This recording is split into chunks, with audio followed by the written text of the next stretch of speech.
Welcome back to That Rugby podcast, hosted by the Rugby Booth. It's your boy Luke and Husey. Look, I thought Super Rugby sucked last week. You know what? It fucking sucks this week. Could always get worse.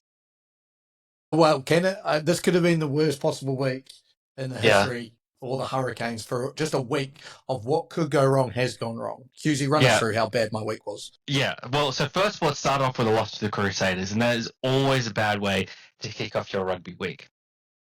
Then the Waratahs beat the Chiefs, the Blues beat Moana Pacifica, Highlanders beat Fiji and Drua, and the Brumbies beat the Reds. Now, you might be thinking, well, what has that got to do with the Hurricane? Well, what it meant was that the teams at the top of the ladder, aka the teams that the Hurricanes have less of a chance of catching, lost, other than the Crusaders. So the Chiefs and the Reds both lost. Now, they've both done pretty well this season. They're both almost certainly going to be playing finals. So them losing doesn't help the Hurricanes, who are currently on the outside looking in, doesn't help them terribly much. However, then the teams that are just ahead of the Hurricanes in the Waratahs and the Brumbies won. So they've elevated themselves further away from the Hurricanes. They'll put more of a gap between them.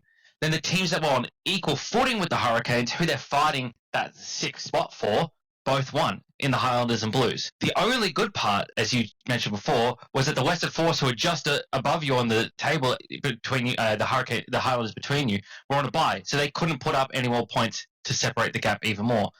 Now, the ironic part about this is the cherry on top about why this is a bad week for you, is that if we were under the old playoff system, the Hurricanes would still be in the finals because they're in 8th spot. But you who've been advocating for a smaller finals are now on the outside looking in because it's been cut down to 6 teams.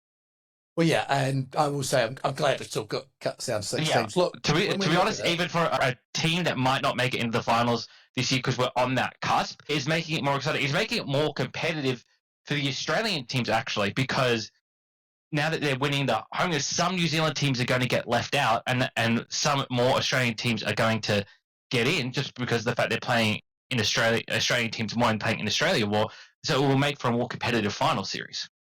Yeah, totally. And the way I look at it, if I'm going to turn a good spin on this terrible situation that we're in, we currently have the third best points differential in the comp. So, we've come a long way since that fucking 50-point drumming of you lot, because we've lost the Blues and the Crusaders in back-to-back weeks, which is utterly disastrous when you're a New Zealand rugby fan. Like, that's the two worst teams to lose to. Chiefs, I don't mind. They're a good team. We like to play the Chiefs. Chiefs, mana is, it's just a different vibe, the Chiefs. The Highlanders, everyone loves the Highlanders. Everyone's New Zealand's second team. The two fucking shittest teams to lose to are the Blues and the Crusaders. Now, let's just start. Pre getting on to you, going to spend about 20 minutes probably talking about your Waratahs and a famous win. Let's talk about the Crusaders yet again being fucking top of the table. And, we had 1 year of heaped misery from the Crusaders to now have them back top of the table is just preposterous. It fucking sucks. I hate the Crusaders. I hate what they're about. Yes. And my salty, Look, do I wish Ruben Love took out Will Jordan's knees? No, but he tried to, and, I'm supportive of the effort because that's how angry as a Hurricanes fan I am. As an All Blacks fan, was the dirtiest player in history. We never do that, Ruben Love. But as a Hurricanes and a Crusaders hater, loved it. I'm just so lost for words to go, my team's sitting in 3-5, the Crusaders are sitting in 6-2, and we made the semi-finals last year, and they didn't even... and the Blues were, I don't know what's happening, Husey. Well, let's do a little quick recap of the season. So, lost to the Crusaders by 8 points, so narrow loss there. Beat Fiji by 4 at home. Lost to the Blues at home by 4. Lost to Moana Pacifica away from home, but North Hub is still in New Zealand. Lost by 9 points. Beat the Highlanders away by 2 points. Then you had your bye. Then you played an understrength Waratahs team at home and had a great win. And I'm not taking away from that win, but the point differential is, I think if we'd been full strength, we would have still won that game. But the point differential was blown out because that team was understrength. And Matt Strawgutser got taken out 6 minutes into the game, so by a hip drop tackle. So just going to leave that out there. Then you lost to the Blues by 1 point away from home, and you now lost to the Crusaders at home. Now, none of your defeats have been by massive margins, so it's not like you're losing these games by a big margin. But if we look at the 3 wins that you've had, and I want your take on this, is Highlanders by 2, Fiji by 4, and Waratahs by a bunch at home. So, like, you haven't played I think some real tests are going to be coming for you. Playing the Force this week, I think will be an excellent barometer of what this Hurricanes team is. Because I'm still undecided on this Hurricanes team. Like, what I saw against the Waratahs is the peak, it's like, this is how good this team can be. But then you see sort of what you put up against the Crusaders, even against Moana Pacifica, the Blues, it's all a bit disappointing. It's all a bit sort of falling flat. So now playing in Perth, not an easy place to play. New Zealand teams have not had success in Australia this year. Has a New Zealand team won in Australia this year? I think a team has. I don't know if it's a whole lot though. Like, Australia has been a really tough ground for New Zealand to play in this year, which hopefully that translates to an interesting Bledisloe in that way. Chiefs beat the Brumbies at home, that was not a Australia game. I'm just looking. I don't know that a New Zealand team has beat an Australian team at home this year. I feel like there hasn't been that many games. I know the Highlanders lost the Waratahs early in Waratahs. Yeah. I'm trying to think who else has even played over there. The Blues lost to the Brumbies, but that was at home. Yeah. The Blues. No, I can't see a New Zealand team win in Australia this year, which is impressive, but there'll be more of those games to come. Now, like, this week Hurricanes taking on the Force, and then the week after Blues at Reds, Canes at Brumbies, So you've got 2 opportunities there to knock some Aussie teams off. But it's a really good sign for the final series. Like, if it's going to be difficult to play in Australia, depending on who's up there getting home games, it could be a really tough go for some of these Kiwi teams if they get in the bottom. At the moment, it's the 4 Aussie teams that sort of negates that a little bit in a way. But hey, you do what you can. But yeah, look, it was not. But this week against the Force is going to be a really big, as I said, barometer for me for this Hurricanes team. Like, this is like the Waratahs game. The Waratahs game was one where you had to win that to keep yourselves in touch, and you did. You took care of business as you were supposed to. This one, Force are in 6th place. They're literally the ones standing in your way of being in the final series. So, what are your thoughts on this upcoming game against the Force? Well, in my opinion, we've only played one good game this whole season. Like, that's the honest. Like, what used to be the Hurricanes' kind of mantra was, unpredictable. You get one game really good, one game really bad. They've just been shit except for one game. So depends what Hurricane side turns up. If it's the one that's been there, even the 2 wins against Druda and Highlanders was things they played sloppy. Look, we've got a massive problem at fly half. There's no doubt about that. Brent Cameron apparently getting sent over to Australia on the mend. Look, do I go into this game confident? Yeah, I do. I go into the game confident in our ability, but that's not to negate that I also understand that this is a different Force team than previous years. You know what I mean? Like, normally I'd be so confident with a win here. I'm going over there confident we can do a job, but I know, look, I'm looking at a bloke named Carlos Sano and I go, fuck. I look at Donaldson, I go, fuck. I go, this isn't the same Force team that you go over and just beat. Even Nick White is playing, I think, better than what Nick White usually plays. And that's not to say Nick White has ever been a slouch. I don't even think he's been a top-tier talent. Publicly on record have not been a big Nick White proponent. I think he's good. I think he's always been a good Super Rugby player. At Wallabies level, I think he caused more problems than he solved. I still don't particularly like the service of some of his balls, but he stepped up this year. His combination with Donaldson has been very, very good. He had a cutout pass a few weeks ago that was just brilliant. There must be something over there in the water in the Swan River that's got the Force kicking up. But yeah, this is a different Force side that can put points up, that can really take it to teams and match them shot for shot. The outside backs that they have are potent, as well as a really well-rounded forward pack. Yeah, and they're coming off a bye as well. Like, this is a team who started 8 games, 4-4. If you gave the Force the opportunity to be 4-4 going into this game off a bye, they would have snapped that up. And it's not like any of those losses have been massively uncompetitive. I know they pushed the Reds all the way. So I go, yeah, as you said, no Kiwi team's done it yet. Look, we better start it, because if we don't, I think, again, we lose this game really on the outside looking in those last few weeks. And I just don't see it happening if we do lose this game. Whereas if you see the Force lose this game, I still think they've still got a chance. They sit on the same record as us. There's nothing that I don't think it's do or die for them yet. I'm getting to the point where it's do or die for us. So Well, if you that's look at where I see it.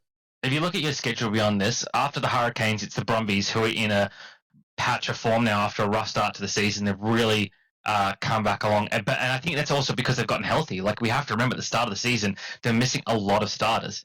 After that, you host the Chiefs. That's going to be a tough game. Then you have a bye, host the Highlanders, so that should be a win for you. Play in Queensland at the Reds, going to be really tough, and then host Moana Pacifica. So in there is 2 games that you can go into quite confident. I think for being the Highlanders and the Moana Pacifica game. Even though you lost them early in the season, it was a narrow loss and it was away from home. This is what you're playing at home for this final one. Going to the Reds is going to be tough. It's not easy to play up there in Brisbane. And then hosting the Chiefs is going to be a tough one as well. Going to the Brumbies is going to be tough, and going to the Force is going to be tough. So there's 4 tough games in there, 3 tough games in there, 2 not as tough.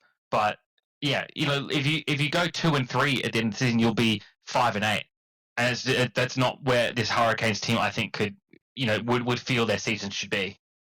I totally agree. And I'd also say that we probably have the real lack of home field advantage with the shittest stadium in the competition that can't get fans into the stadium either. So I go, this team's got to do it themselves. Like that's the situation we're in.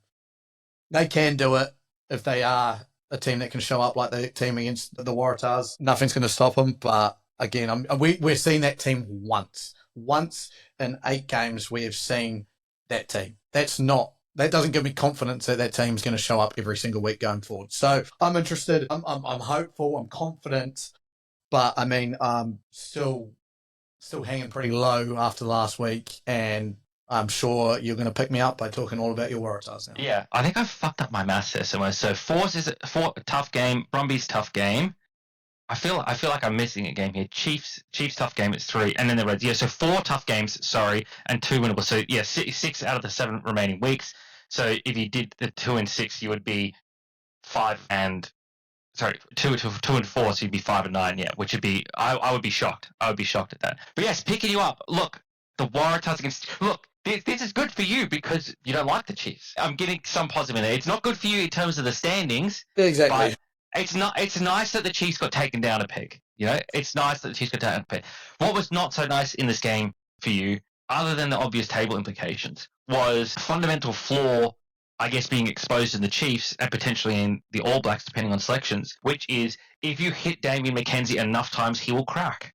He was hammered this game from the get-go. The Ben Dobbard hit, I didn't know that if McKenzie was going to get back up or not.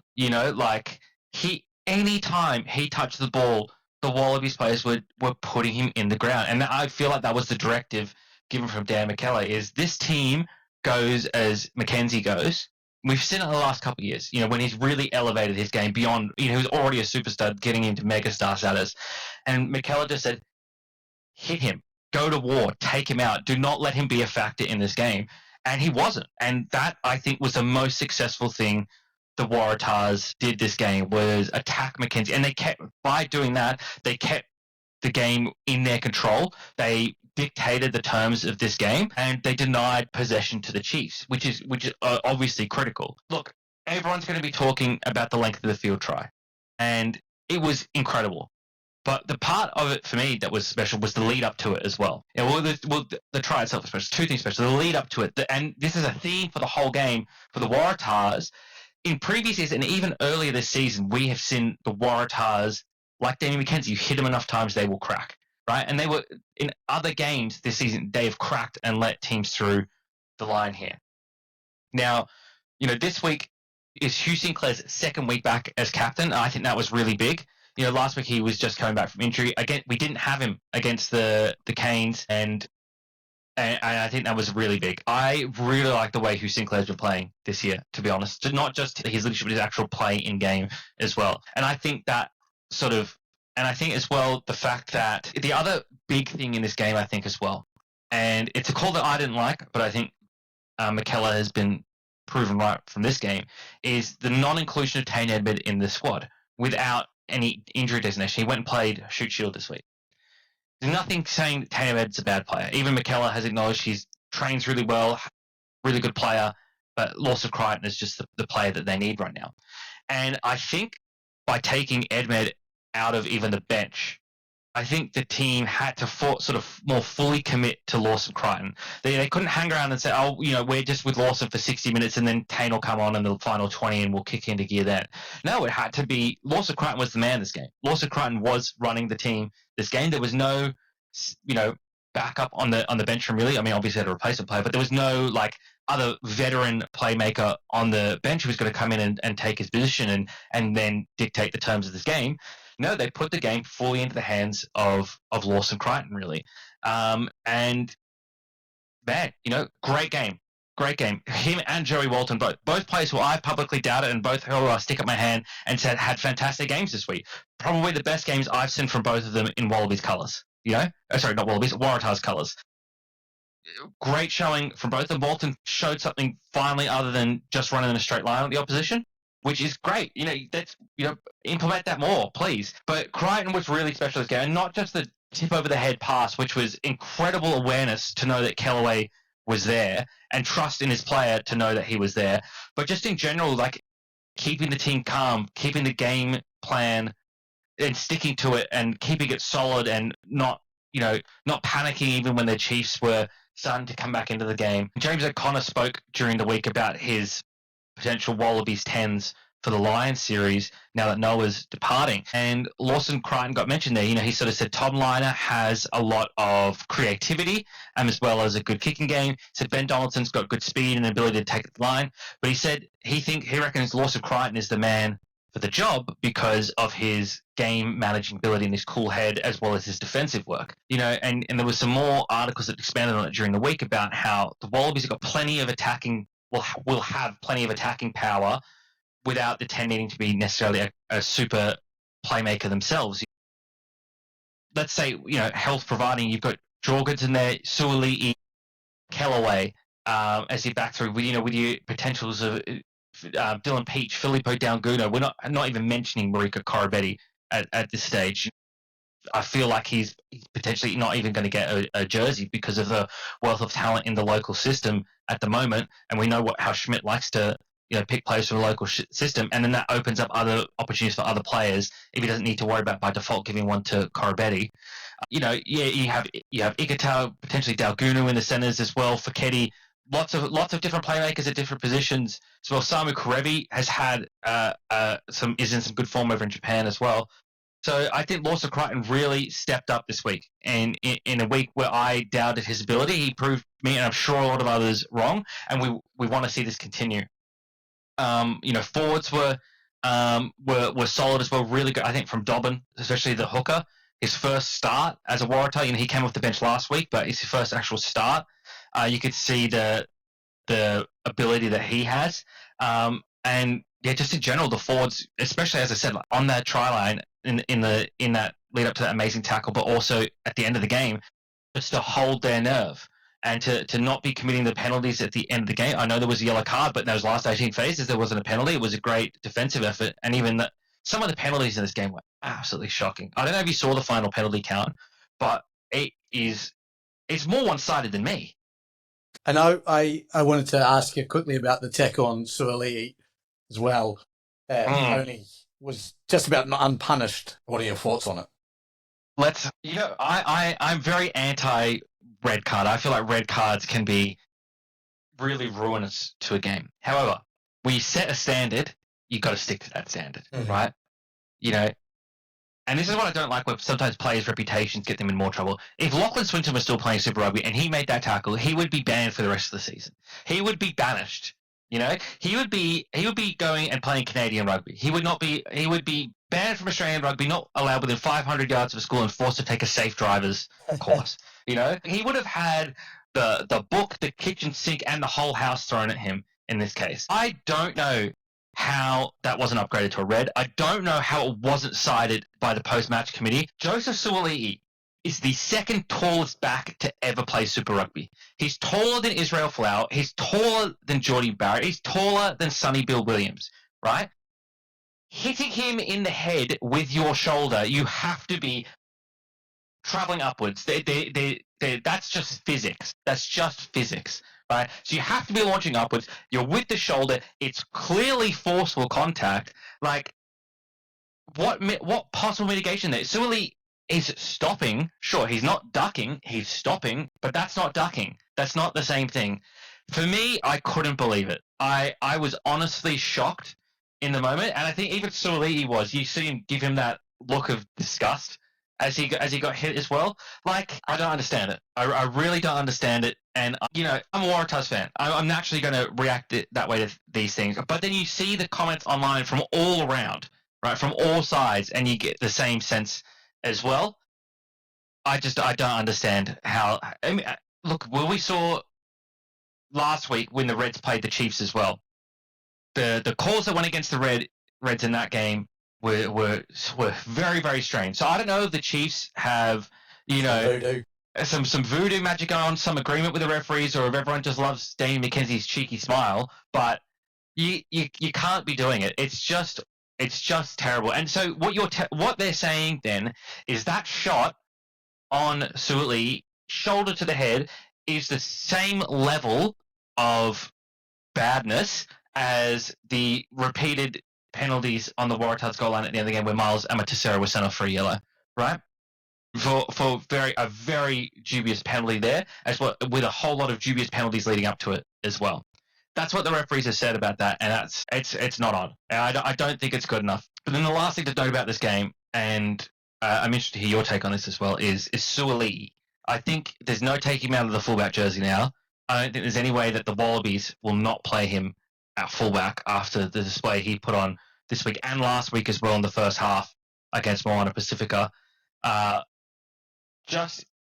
It's scary to see. It doesn't look when you see him run and you see him sort of glide past tacklers or go through tacklers. It doesn't look that crazy, But then you have to remember how big and tall he is, and you're like, oh, I'm seeing someone nearly 2 meters tall run like this. This isn't like an ordinary guy. This is just someone that much bigger, that much faster, that much stronger than everyone else.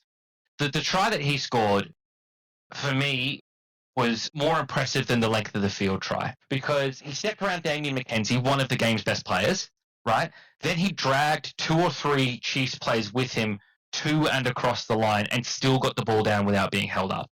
That is speed, elusiveness, and power all in one. What I also liked from him in that length of the field try was, well, firstly, Callaway's excellent decision to run straight was to straighten up as he came out and to force the defense to make a decision, and then made the wrong decision. Then when Suoli got the ball, he continued to run straight as well and didn't pass early. He waited until he was in contact. It's not an offload because he had 2 hands on the ball, but we know of his offload ability and his ability to get passes away while in contact, which is a great skill to pick up from rugby league.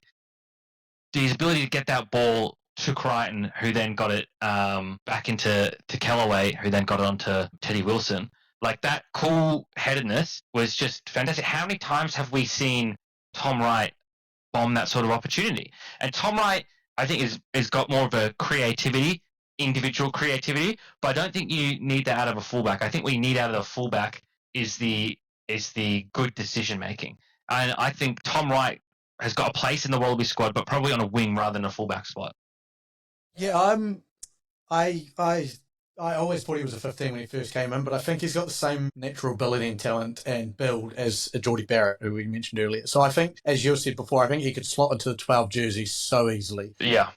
He could carry that. Again, we've got I know he played in school, but this is his first proper year of rugby, and just what he's already doing is crazy. So it's like, I think you put him in anywhere, his talent's going to take him there. Again, I agree. I don't think you'll move him from 15 for the rest of the season in the Tars. I wouldn't, but I also don't see put him anywhere because literally his talent is that good. You can put him anywhere. I think for his confidence I would love if I could be a fly on the wall in a conversation with McKellar and Schmidt, where Schmidt envisions him playing. Obviously, we saw him play at 13 against England, but yeah, him and Ekitau was such a good combo there. He could play at 15. I think for the Watars, I'd leave him at 15. But again, as you've previously said, you put him at 12 or 13 easily. The one thing I wouldn't do is put him on a wing. Because I remember the last line series we had here was Israel Folau, like you said, his first year of real high-level rugby, and they stuck him on a wing for that series and he hardly touched the ball. I wouldn't do that with Suoli. You need him to have his hands on the ball because he creates. Like, that was his first Super Rugby try, was this game. He missed half the season with an injury, but have to remember, like, he's set up more tries than he's got. And it's the same with the Wallabies. He is a playmaker in the true sense, in that he makes plays and he makes them for the players around him as well. So I think you need to have him in a position where he can get his hands on the ball a lot, because he just creates. He creates for his team, and his defense is improving as well. I just wouldn't put him on a wing. I think he'd be wasted on a wing. I agree. Just to finish off on Super Rugby, I know Blues smashed Moana, Highlanders Estura, but obviously the other result of the round that I want to get your kind of thoughts on as an Australian, we all thought the Reds were the best Australian team, but as we've seen over the past 5 years since COVID in that Australian rugby final, which was the Reds against the Brumbies, and that was epic, these two teams have gone head-to-head and loved it. Brumbies come away with a victory in Queensland, which is a massive result. You've said Brumbies had in some form. What were your thoughts on that, my friend? I think the final result is much more favourable to the Brumbies than the actual game because of that intercept try at the end there. What I will say is Ryan Lonergan is putting up his name for a Wallabies jersey. Ryan Lonergan is having a heck of a time. But the other name you have to mention in this game, you can't talk about this game without talking about this man. We talked about the last couple of weeks how good Tizano's been, how good McWright's been, the leadership of Wilson and how well he's playing. Bobby V reminded us all why he was Australia's Player of the Year last year, why he was a Johnny Eales medal recipient. If he doesn't have a nickname, it needs to be the Hammer. He just was hammering the Reds all game. I think really disconnected from the Reds. I think the Reds will be quite disappointed, particularly when I believe they were up 14-0 at one point and then let the Brumbies back in, and the Brumbies had the halftime lead. Like, that, I think, for the Reds will be really disappointing. They had a chance to win it at the end as well, and they threw it away and gave the Brumbies another try. It was a clash of two great Aussie teams, and I think the Brumbies played up. I think the Brumbies have been trending upwards, as I said at the start. I think as they've gotten healthier, as they've gotten their players back, particularly as Noah Lolesio has gotten healthier and more confident, they have been getting better and better and better, and just reminding us all why the Brumbies are year in and year out one of the most consistently good teams. And the Reds had a down week. I think the Reds had a down week as well. I think if you played that game, 10 times, you have 9 Reds wins and 1 Brumbies win. And that's not a negative on the Brumbies. I think that's just the Reds had a down week this week, and they don't usually have down weeks. Yeah, totally. I just quickly wanted to touch on the kind of situation going on in the Premiership Rugby over here as well. Look, Premiership Rugby obviously in a bit of I would say, financial hardship at the moment. We saw some teams leave. We saw Cardiff, the Welsh team, just get bought for 700 grand by the Welsh Rugby Union to keep them running. And so now more and more conversations are starting about an Anglo-Welsh league to kind of get 3 of the Welsh teams that are currently in the URC. There's 4 of them, I believe. Take 3 of them, put them into the English Premiership. 3 of the English Premiership sides will move down to the Championship, where that Championship will be a now much more competitive one, plus that one team. I'm all for this. As someone said, how good would it be to get a bit more, I guess, you see in a Welsh game versus an Irish team, it doesn't hold the same amount of fear. Welsh club team versus a South African team, a Welsh club team versus an Italian club team, doesn't hold the same impact as a Welsh versus an English club team. As someone on the border, Bristol or Bath, playing against a Welsh club team, the Gloucester teams, there's enough teams around that border that they can make it. Bath, I believe, or Bristol, one of the two, are hosting the next Bristol-Bath Derby in Principality Stadium. So it's they want rugby there, we want rugby there. I think it's a really good idea. Again, I'm all for it. I understand English rugby wants to keep English rugby. And I totally get that. And I imagine there'll be a bit of pushback to this. But there was just another article that came out, and I just thought, you know what, I could see that. That is a league that I could get behind. You see in the English Premiership, the football one, Swansea, Cardiff City, all of those teams are playing in it. We see teams like Wrexham who are now a big deal as well in the English football setup. And I'm like, I don't understand how rugby couldn't also do that. And I think it would be so much better for the Welsh rugby teams playing English teams than they currently are. And so, and I think it also makes that championship more competitive because at the moment, there's no relegation promotion purely because the relegation teams or the promoted teams or teams that could be promoted in the championship aren't hitting the necessary numbers either stadium wise, planning wise, or anything like that to go up to the Premiership League. So there needs to be more teams that can do that with 3 teams dropping down. It makes a lot more sense. It makes that more competitive, makes rugby great, bigger there. And because I think rugby is still really strong in England, like as I still play here, I thoroughly enjoy it. I think there's many teams in our leagues, like I just played against London Welsh, who have just gone up in our league into Net 2. They're a team on the rise. They were a team in the Premiership that they fell apart, then came back. So I go, there's enough teams in the lower leagues. There's enough teams here. Again, imagine a London Welsh versus a Cardiff game. How interesting that would be. You've got London Irish just got bought. So yeah, I'm just saw this again, and I was like, look, again, Super Rugby has gone through their movement, their times. Is it time for Premiership for English rugby to probably do the same? And again, as a Welshman, I'm sure you are a little bit at least invested in the success of the Welsh rugby. Absolutely. Look, I think it's a great idea. And yeah, the more that we can do to bring Welsh rugby back to where it has been before, the better for my own. But I do have one other club rugby thing to mention. I don't know if you've seen this because it only happened a couple of hours ago. But Randwick played Japan's under-23s. Of course, Eddie Jones used to be associated with Randwick, and he now coaches the Japan under-23s. And Randwick won. They won on the buzzer with a kick from Morgan Tiranui's son, Tuamina, who scored. So a club rugby team, a shoot shield team, has beaten the Japan under-23s team. And I can't imagine it was the strongest Randwick team because they played a game on Saturday and they've got another game this Saturday. So I'd imagine, again, Japan rugby's in an interesting state as well with Eddie at the helm. This is a great idea. Like, the more stuff like this, I think Australian rugby is still really missing. Actually, let's talk about this. Australian rugby, to me, is missing that tier 2 competition that feeds into Super Rugby. Like, they had the NRC recently. We've obviously got the NPC. Yeah.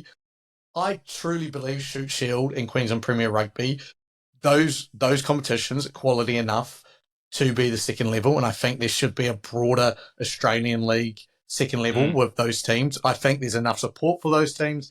I think those teams have quality enough resources with the grounds, with what they have, what they own. I think that there could be a second Australian league with teams from Shoot Shield, Queensland Premier Rugby. You take a couple from the Canberra or one from the Canberra League, maybe even one from Perth or 2 from Perth, and you could do it quite easily in Australian League there. And again, you could do something similar to a setup that you've got in England Rugby, which is you have this Australian League, then you can have a Sydney version of the league for the teams that aren't there to go promotion, relegation, so on and so forth. There's so many ways you can do it, and I think there's an opportunity there. I'm interested, what are your thoughts on like a second league in Australian rugby? I mean, it's great. And look, with the new broadcast deal that's been brought in, everyone's focused on this. Oh, there's no guaranteed free to air. There's no free to air. They're never going to show on free to air. No, part of that, and which I don't think people realize, is that that's given the flexibility to show Shoot Shield games on free to air. That's what it is. Is that instead of they won't guarantee show Super Rugby games in those time slots, so then they can show Shoot Shield in those time slots. So, and I don't know if they're doing the Queensland games as well, but Shoot Shield's the one I've seen thrown around, obviously, because rugby is pretty New South Wales centric here. So yeah, look, the more promotion we can do of that side, and as well, there was news out that Rugby Australia is going to post a $50 million surplus this year, and with that, they'll be able to pay back the entire of the debt that Rugby Australia is in, which is absolutely fantastic news. And they said that they will be spending the excess appropriately, including on community rugby. It means from years here on out, there is going to be more and more investment in community rugby, which is, what we've said, that is the fertilizer we need. We need the funding back into community rugby. And I was reading as well, the investment in community rugby in the 2010s was absolutely diabolical, to the point where I'm not sure how it wasn't called out for negligence. Like, it mirrors exactly how we've seen Australian rugby decline, was in the lack of investment. That time period, you see 5-10 years on, the effects of that are being felt more and more. So now it's going to, it's not going to, reform overnight. It is going to take time, but the fact that they're going to be able to start investing in this more and more, get some more marketing out there more and more, combat AFL's growing reach into youth community spaces. Nowadays it's more common to see AFL teams out there than it is rugby teams, which is really disappointing because AFL markets themselves on being the safest sport when it's really not. It's not. It is statistically not.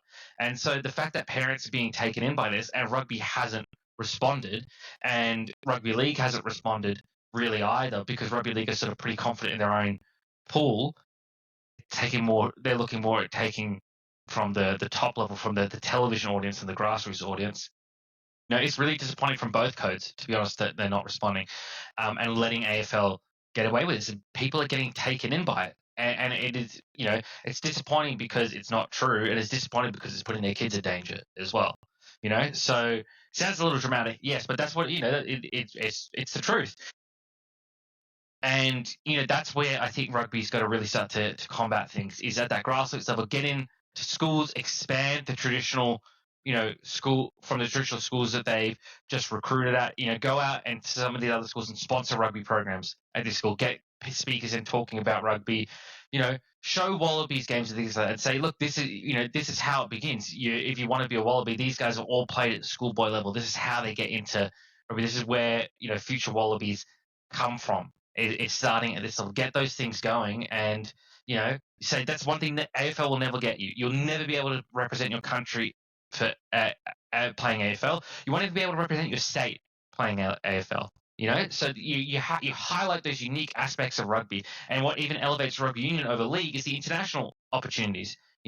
For league, let's talk about it at two levels. First, the opportunity to play overseas.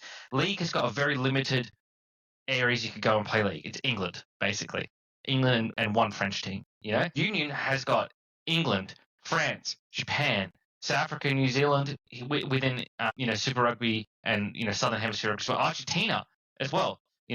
Even if you were to only play in Super Rugby, you're still traveling to New Zealand quite often. You'll be going to see places like Fiji as well, and I'm sure some more of the Pacific Islands sooner rather than later. But there's a lot of opportunities there. And then, the international competition is just, there's no comparison between Rugby League and Rugby Union. Rugby Union is really, truly the only other World Cup in world sports other than the Football World Cup. You know what I mean? Like, there's no other World Cup that comes even close to being second place in that regard. There's no other global competition like the Rugby World Cup and the Football World Cup, So, you use those unique selling points, get into grassroots rugby, build it up, and you build up your Shoot Shield and your Queensland Cup and things like that as well. Invest more in WA. Victoria, there's fertile ground there as well. The Melbourne Rebels were set up for a reason. It wasn't just done on a whim. They were set up for a reason. You can get back. We can get back there. So look, there's been positive signs from Australian rugby this year. It makes me feel a lot more confident than I did at the start of the year. Yeah, I love that. And again, as we've always said, we need a strong Australia to be strong New Zealand. Like as much as we can hate each other, we need each other as enemies and as friends. Look, I've got the game of our season on the line against the Force. You go away to Fiji, which is a big game because, again, they've only won one, but winning in Fiji is never easy, and you've just beaten the Chiefs, so you'd hate to fucking ruin that. And look, what's going to happen, what's already been said as well, is that players will be rested. They're in line with the Wallabies rest, etc. So it's not even going to be a full-strength Waratahs team. Suli said he's not resting for the rest of it because he said, I had 5 weeks rest when I was injured. I don't need any more rest. So at least I love that. But the other reason it's important as well is that the Waratahs are only one at home this year. At some point, they need to break that cycle to get themselves into those higher seeding levels so they will actually play a home finals where they are quite strong. And look, it begins this week. And look, we looked at the Hurricanes' upcoming schedule. Let's look at the Waratahs' upcoming schedule. All right. Away at Fiji, bye week. Away at Brumbies, hosting Reds, hosting Crusaders, away at Force, away at Blues. Right? So not the world's easiest schedule, and you're going to have to win some of those away games to elevate yourselves into the top positions of the finals. And the easiest of those away games to win is against Fiji because they're bottom of the table, right? So let's be honest, you've got a guaranteed win at home against the Crusaders. You don't lose to the Crusaders at home. Don't lose. Mate. Yeah. Doesn't matter where they are on the Guaranteed win. table. It's guaranteed. Yeah. Not put it down now. You've won that Yeah. game. So I'll put it down now. Yeah. yeah, look, big game for you. Yes, very big game for the Waratahs. Really gonna be a real test of the Warriors as the Hurricanes game. Look, let's preview this upcoming week. All right, we start off with a very juicy clash of the Crusaders versus the Blues. The Crusaders hosting the Blues. Now, there's an interesting question for you. Who are you supporting in this game? The Blues. The Blues, just The because you Blues. hate the Crusaders so much. The Blues need to win. They're in the same situation as us. They need to win this game to have any hope of keeping their finals lives alive. And I know as much as it may hurt us in the long run of the Blues winning this game, I think the Blues need to win this because I just can't handle the Crusaders being successful again. Yeah, fair enough. We just spoke about the Drua versus the Waratahs. Brumbies at Moana Pacifica. Again, this will be another good. It's not really. I wouldn't say this is a big test for the Brumbies, but it's more of a like confirming and silencing more doubts of like, okay, yeah, the Brumbies are back. If they lose this game, it's probably a bit like a bit more of that doubt and uncertainty comes in. Like, oh, how back are the Brumbies? Chiefs versus Highlanders. This for me is very, very interesting because the Highlanders have they've come off a big win against Fiji. Before that, they had a narrow loss to the Force, a narrow loss to the Brumbies, narrow loss to the Reds, narrow loss to the Hurricanes. You see where I'm going with this, A narrow win against Moana Pacifica, narrow win against the Blues, narrow loss to Waratahs. So, they're competitive, this Highlanders team. They can win this game. If they beat the Blues at Eden Park, they can pull this one off as well. Chiefs, how do they recover from being bent over a barrel by the Waratahs? How does Damien McKenzie recover? Like that's the big point of this game. Have the Highlanders learned the Waratahs lesson? Has the secret of the Chiefs been exposed? Hit Damien McKenzie enough time and he will crack. Is that going to be the game plan of everyone against the Chiefs going forward? How do the Chiefs then respond to that? How do they protect McKenzie? Who else is going to step up on the Chiefs in place of McKenzie? Can the Highlanders put together a miracle win and keep their finals hopes alive? They're one spot out of the finals at the moment, and they don't have the easiest schedule in the world on the way home. They've got a few home games in there, 4 out of 6 games at home, which is very nice for them. But this one will be a really good one. And then we talked about the Force and Hurricanes as well. So yeah, look, every single week seems to be delivering great games this year, which is just really well done to Super Rugby and to the teams. Totally. And again, yeah, there's a lot of teams whose seasons may be on the line this week. But for now, thank you for joining us. We'll be back again next week to round up, hopefully, a Hurricanes and Waratahs win. Yes. Because I don't know if we've had one of those weeks in a while. Yeah. Because back 3 weeks ago, we beat you, and then we've both lost, and then you've won. So it's been a while since we've both had a win on this podcast, but we will make sure we get one soon, and hopefully it starts this week. For now, I've been Luke. That's been Husey. We'll see you later. Goodbye. Peace.